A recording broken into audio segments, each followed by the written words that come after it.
Apa kabar adik-adik? Semoga kita semua masih dalam keadaan sehat dan diberikan perlindungan oleh Allah Subhanahu wa taala.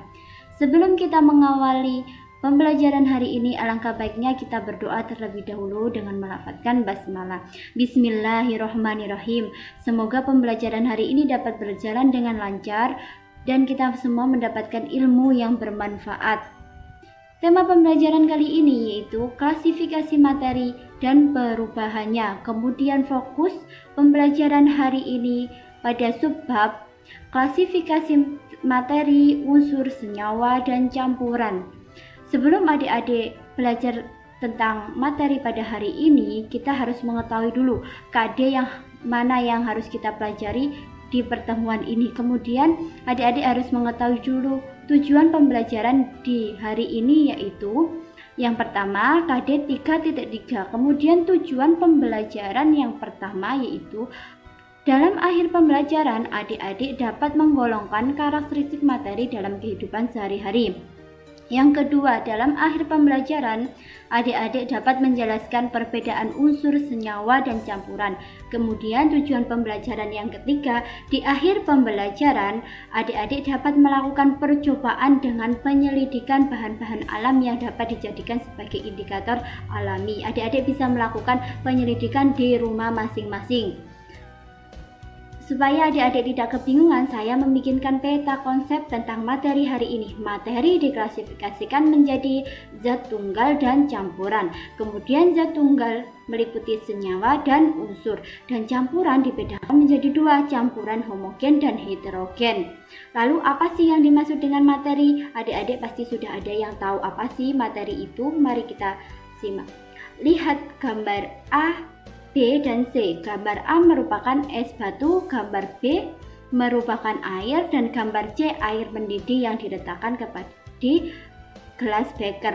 Kemudian jika kita menuangkan air ke dalam gelas, maka air tersebut diibaratkan sebagai massa dan gelas tersebut diibaratkan sebagai sebuah ruang. Jadi materi adalah sesuatu yang mempunyai massa dan dapat menempati sebuah ruang. Lalu bagaimana cara mengklasifikasikan materi? Kita harus mengetahui terlebih dahulu sifat-sifat dari materi tersebut. Yang pertama, cara mengklasifikasikannya yaitu mengamati karakteristik benda. Kemudian yang kedua, mencatat persamaan dan perbedaan sifat benda. Yang ketiga, memasukkan benda yang memiliki persamaan sifat ke dalam satu kelompok. Yang keempat, memberi nama yang sesuai pada tiap kelompok pada benda tersebut. Ini jangan sampai ketinggalan, nanti bendanya akan tertukar. Kemudian zat tunggal meliputi satu unsur, dua senyawa. Kita bahas unsur merupakan zat tunggal yang tidak dapat dibagi lagi menjadi bagian yang lebih sederhana dan akan tetap mempertahankan karakteristik asli dari unsur tersebut. Kemudian unsur di alam dibagi menjadi dua, unsur logam dan unsur non-logam. Kemudian bagaimana cara memberikan lambang pada unsur tersebut? Yang pertama, diambil dari nama Latin dari unsur tersebut. Yang kedua yaitu menggunakan huruf kapital. Contohnya karbon, nama Latinnya menggunakan huruf C, carbon, jadi ditulis huruf C kapital. Kemudian yang ketiga penulisannya, jika nama Latinnya sama maka salah satu diberi huruf kecil, semisal contohnya kalsium dan karbon, yang satunya dikasih C besar A kecil dan yang satunya C besar, supaya tidak bingung lambang unsur, makanya diberi perbedaan. Kemudian yang kedua, senyawa. Senyawa terdiri atas dua buah unsur atau lebih. Suatu senyawa masih dapat diuraikan menjadi unsur-unsurnya. Jadi senyawa merupakan zat tunggal atau murni yang dapat diuraikan menjadi dua atau lebih zat yang lebih sederhana dengan proses kimia biasa. Contoh senyawa dan unsur penyusunnya itu ada pada tabel. Campuran. Campuran dibedakan menjadi dua, yaitu campuran homogen dan campuran heterogen. Kita ambil contoh, yaitu yang pertama campuran homogen, larutan sirup dan air. Kita lihat larutan sirup dan air merupakan campuran yang tidak dapat dibedakan zat-zat yang tercampur di dalamnya. Antara air dan sirup ini mencampur secara sempurna.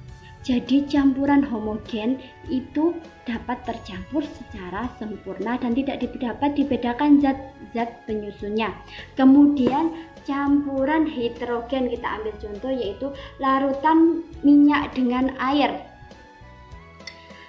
Larutan minyak dengan air tidak dapat menyatu secara sempurna sehingga dapat dikenali zat penyusunnya. Antara minyak dengan air tidak dapat menyatu secara sempurna, jadi dapat dikenali zat penyusunnya. Jadi campuran homogen dan campuran heterogen memiliki perbedaan. Yang homogen dapat tercampur secara sempurna, yang heterogen tidak tercampur secara sempurna. Kemudian larutan dibagi menjadi larutan asam, larutan basa, dan larutan garam. Larutan asam contohnya jeruk, lemon. Larutan basa contohnya sabun mandi, sabun cuci, deterjen. Larutan garam merupakan larutan yang didapatkan dari hasil reaksi antara asam dan basa. Indikator asam basa merupakan suatu senyawa yang dapat menunjukkan perubahan warna apabila bereaksi dengan asam ataupun basa. Indikator dibagi menjadi dua, indikator alami dan indikator buatan. Indikator alami berbagai jenis tumbuhan yang dapat digunakan sebagai indikator alami. Tumbuhan yang termasuk indikator alami akan menunjukkan perubahan warna pada larutan asam ataupun basa. Kita ambil contoh kunyit. Ketika kunyit kita tumbuk, kemudian kita teteskan kepada larutan asam kita ambil contoh perasan jeruk nipis, maka akan mengalami perubahan warna. Begitupun kalau kunyit kita masukkan ke dalam larutan basahnya deterjen dengan air, maka akan berubah warna, dan perubahan warnanya itu nampak jelas, nampak berbeda antara larutan asam dan larutan basah. Kemudian yang kedua, indikator buatan merupakan salah satu jenis indikator buatan dalam bentuk larutan cair adalah kertas lakmus. Jika adik-adik belajar di sekolahan, maka akan melakukan praktikum dengan menggunakan kertas lakmus. Ada dua jenis kertas lakmus, yaitu lakmus biru dan lakmus merah. Kesimpulan pembelajaran pada hari ini yaitu segala sesuatu yang ada di bumi terdapat gunung, udara, laut, dan begitu banyak hal lainnya, sehingga segala sesuatu yang ada di bumi tersusun atas materi yang tersusun atas unsur seperti air, udara, tanah, dan lain-lainnya.